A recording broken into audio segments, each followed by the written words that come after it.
Welcome to Everything Casual, bringing you original football casual videos from the golden era of the 80s and 90s, right up to current day. Football away day stories and historic clashes between football firms. Subscribe so you don't miss out. We upload videos every week. Today we are looking at one of the biggest clashes between Scottish and English firms. At the time, US English lads heard murmurs and rumblings about mobs north of the border, Aberdeen, Motherwell and Hibs. As usual, we will listen to both sides of the story about this battle. Hibs and Millwall, I wasn't there. All I can do is look at witness accounts, books and newspaper articles to try and get a true reflection of what really happened. But if you know details that I haven't stated, or you know the truth, then please leave a comment and set the record straight. Let's jump straight in. This is Hibs' version of events. If our forays into England during the late 80s had been of mixed quality, some good, some bad, all that changed in the year 1990. That was the year we won the lottery and the pools. That was the year we faced Millwall. At Millwall, the London firm had a massive reputation in hooligan circles. Their stadium, The Den, was in the East End of London in Bermondsey, a tough working-class area strongly associated with the London docks. So it is no surprise there was a mob to match.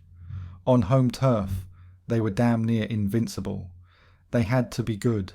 There were so many formidable mobs on their doorstep, mobs attached to clubs much bigger than Millwall.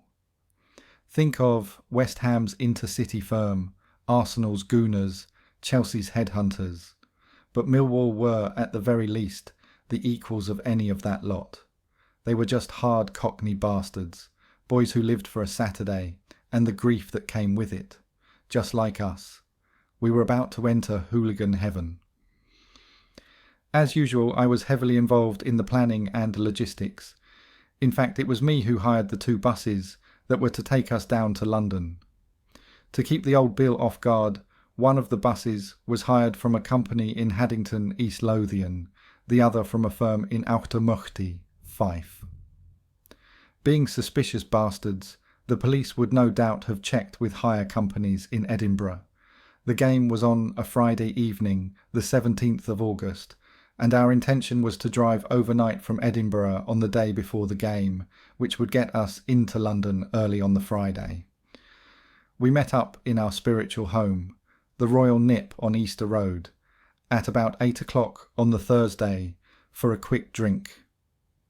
By the time we got a few beers inside us, the excitement was at fever pitch.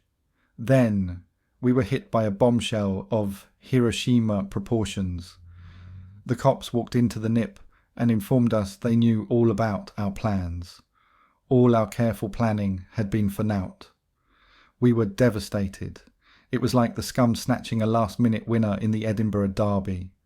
The cops had already told the two bus drivers they were going nowhere and to take the buses back to their garages.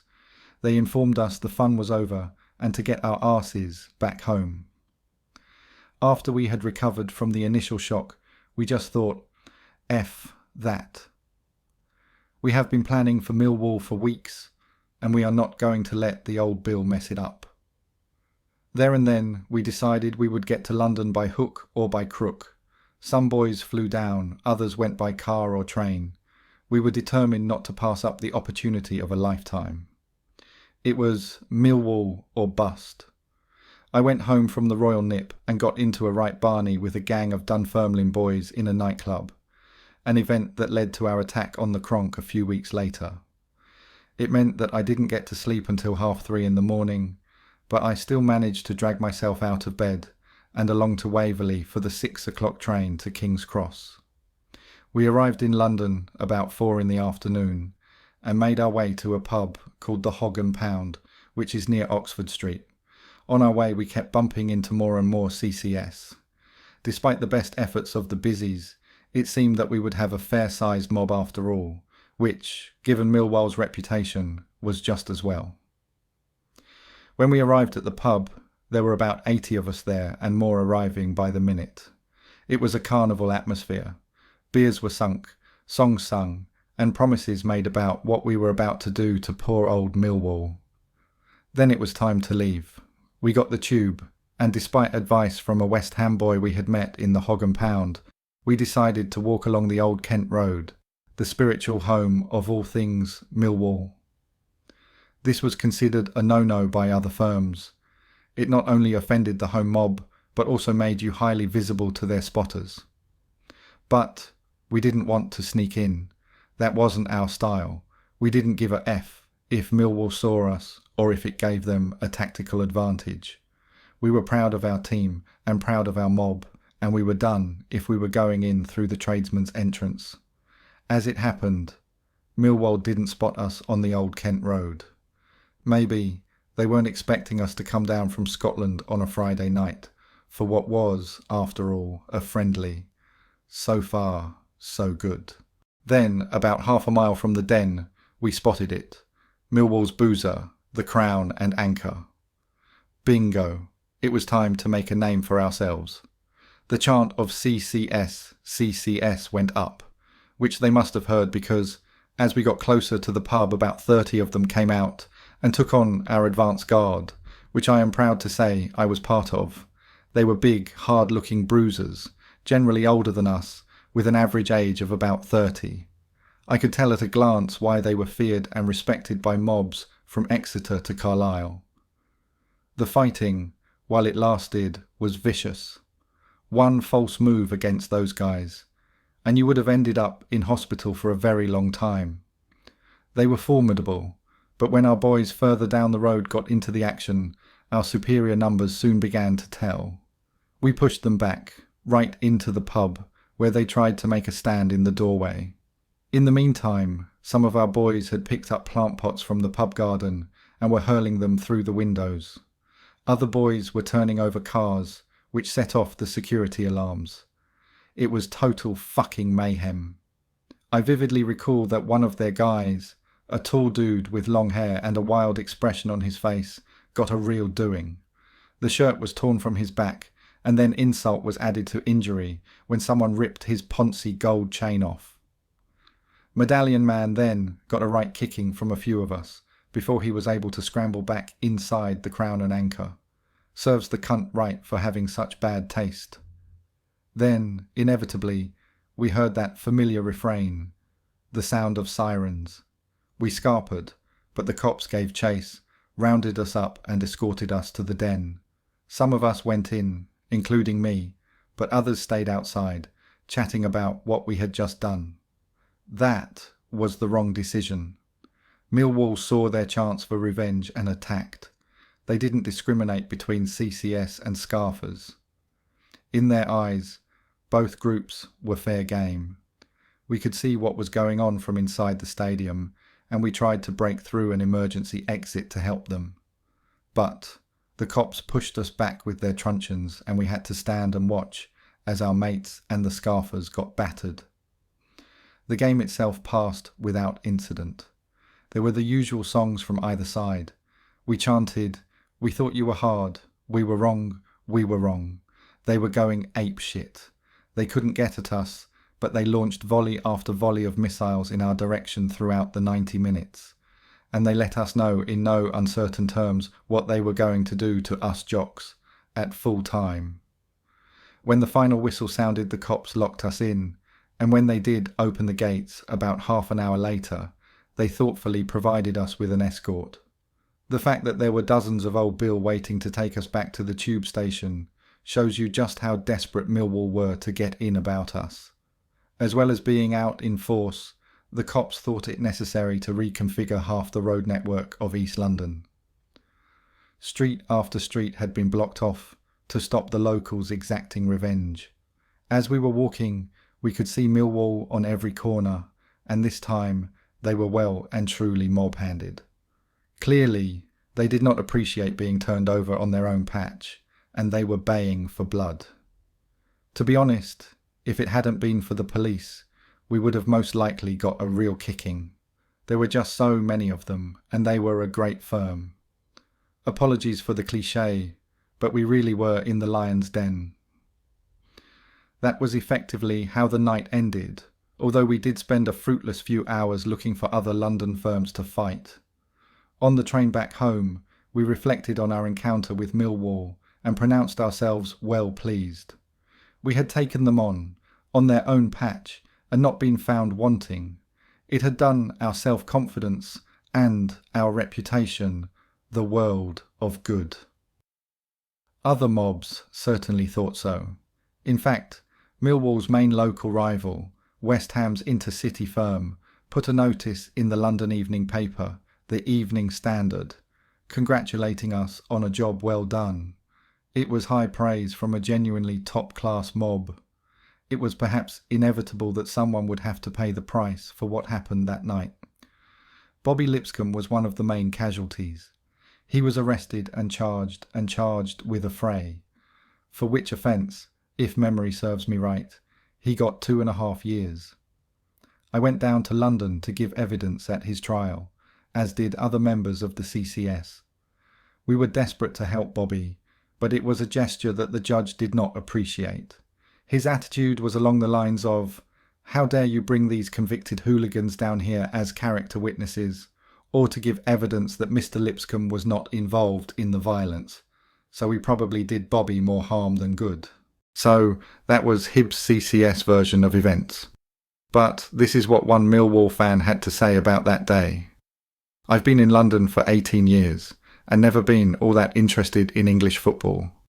I always told people that my favourite English team was Berwick Rangers. Everyone's early years in London involve a lot of moving around, trying to find a place you can stand living in for more than 3 weeks. So I watched Leyton Orient, saw Ian Byron Ferguson on loan to Charlton Athletic, while they were sharing Crystal Palace's ground, saw Wimbledon at Plough Lane, and in 1987 stood on the crumbling terraces of Stamford Bridge, where a man with a radio informed me that Hearts had gone 2-0 up on Celtic at Parkhead with 10 minutes left. On my way back to the pub, we stopped outside a television shop and looked at the league table on BBC, which seemed to suggest the BBC hadn't done their sums. Only later did the obvious truth dawn on me, and for those who were traumatised by Celtic's comeback a couple of months ago, let me tell you, some of us have seen it all before. But when Hibernian and their fans visited South London in the year 1990, it was my first time at the Den, a ground that made Airdrie's old Broomfield look like the Milton Keynes hockey stadium, approached via a number of embankments and railway cuttings, some of which were cul-de-sacs and blind alleys, where rival supporters were driven and shown the error of their ways by the infamous Millwall Bushwackers. At the time, some may recall, Hibernian had a section of their support which were up for it, though their self-promotion suggested they were just showing off, rather than the attitude of the real hard nuts of Bermondsey and New Cross. This is one official report I found on that famous battle, from a Millwall fan's point of view. Outside a pub on New Cross Road before the match, the CCS clashed with a mob of Millwall hooligans. Some Hibs boys were ripping up wooden fences to use as weapons, whilst others smashed windows of the pub or vandalised cars in the car park, one of which was overturned. At least 2 Hibs boys were arrested. Shortly afterwards, the 2 mobs fought a pitched battle directly outside the away end. This is an interesting post that I have seen online. It's from a Hibs lad posting on a Millwall forum. He was there apparently, and this is what he had to say, all in his own words. "It was me who posted about the Hibs game down at your place. Without getting into a slagging match with yourself or other Wall lads, I'll tell it how I saw it, and then you can come back with your memories on the day." The main Hibs lads of the time did a bit of digging and put it about that a trip down could do us the world of good in terms of reputation, so most of the remaining CCS at that time were well up for it. It was the first time in London for some lads, and to be honest, not many knew what to expect down there. I was 22 at the time and was seriously bottling it due to reputations down there, but it was a decent mob out. The first Millwall lads were surprised that we were even there, I would say, and the OB were pretty easygoing at first. There were 2 boozers where we holed up, and I saw some of the dodgiest looking geezers I had ever seen coming in and out. 4 Wall lads came round at early afternoon for a look after the word was out that a mob were down, and got out sharpish after a bit of banter. Hibs were well organised right from the off, and the afternoon was no bother as Wall were caught on the hop. During the day there was virtually no bother, as we had the run of the place for 4 or 5 hours. Days before mobiles and internet, so you just turned up. Later on and after the game was a different story, as Millwall were very determined and probably got the result. It was in London after all. There was good toe-to-toe for what seemed like ages couldn't have been like, but sheer numbers won it in the end. I would say that the CCS held their own, as well as any English firms that went down there about the same time, and gained a lot of respect for going down and taking it to Wall. Some Hibs lads were bussed out by the OB, and the rest of us trained it back towards central London. At the time, probably still only ASC up here, would take it to a London mob, and that says a lot about the reputation of Hibs at that time. That's how I remember it. If any Millwall liked to put their accounts of the day, then it would be interesting. Trying to get interviews or statements out of Millwall lads is very, very difficult. They are not big on talking and like to keep things private. Fair play to them. However, this is what a few different Wall lads said about the battle with Hibs on a Millwall forum. Apparently they turned the governor of the Crown and Anchor's car over. I think it was a roller as well, so understandably he was well pissed off. Great turnout by Hibs. I met P the suit in OKR, but we were unscathed. It was a bit like vermin smashing up the boozer with no one in it on YouTube, described as taking liberties at Wall, chatting to their main fella Andy B about this. He admitted that Millwall didn't have many out before the game, and after the game, after word had spread that they was down taking liberties, and everyone started heading to the ground, the old Bill saved them. I was supposed to be going to a mate's wedding reception that night, but called into the Archer on my way home from work for a couple around 3 p.m. I left to go to the bookies near the 5 Bells, when about a dozen Hibs were passing me and started giving it to me. I fronted it, but I'm no Ginger Bob, and luckily I just got a load of verbal from them. In the bookies, I saw T, who was one of the people running the Fox at the time, and told him what had just happened. He said he would make a few phone calls, and so did I, once I got home. When I got back, we heard they had smashed up the 5 Bells and attacked the Crown and Anchor. By this time a large mob of us had gathered, and fortunately for them, so had the police. A few got to them, but only briefly, and the Hibs lot wasn't so keen by this stage. I was in the Crown that evening. When they smashed the windows, they had nicked all the pool balls and cues earlier, so nothing to pick up. Went to the toilet and found a toilet roll and put water on it to make a Millwall. Half Brick went steaming out, and there were 16,000 of them fighting. Went on for at least half an hour, windmills flying everywhere. But I done well. Hope you didn't take me the wrong way. The point I was making about that game was, we weren't expecting anything other than a pre-season friendly that night. We were both amused and surprised at the numbers that came down for it. Proper. I think the fellas from north of the border had done their homework on the history of Millwall and its Scottish connections. The blue side, and we got involved that night in something that we didn't really understand. Big respect to anyone that comes to the den for a tear-up. It's not usually that much fun for them come home time. If I remember correctly, Hibs brought down about between 1,500 and 2,000 that day. It was a lot of fun, and were well game. Not at all, mate. Just interested in your thoughts about a jock mob down your way. The whole day was quite well thought out, but not really about your blue connection in the West.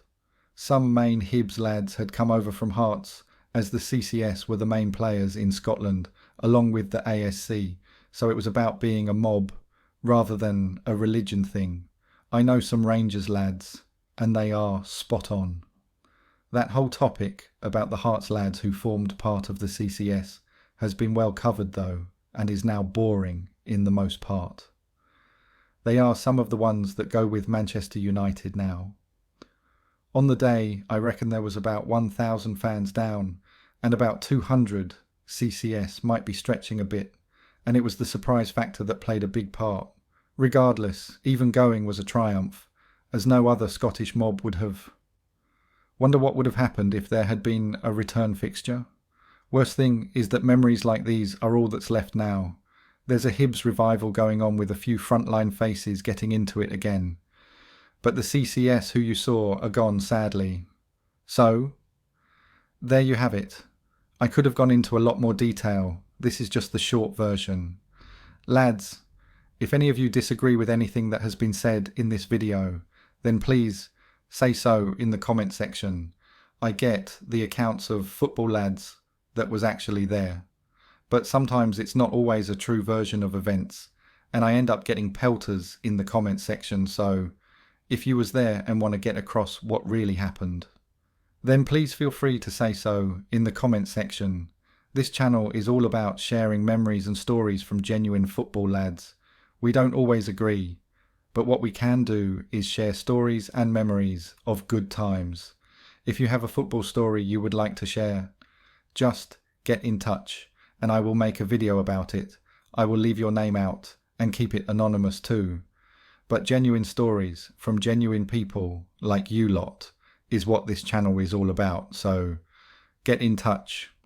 If you did enjoy this video, can I ask that you give it a like, spread the word about the channel and help it grow.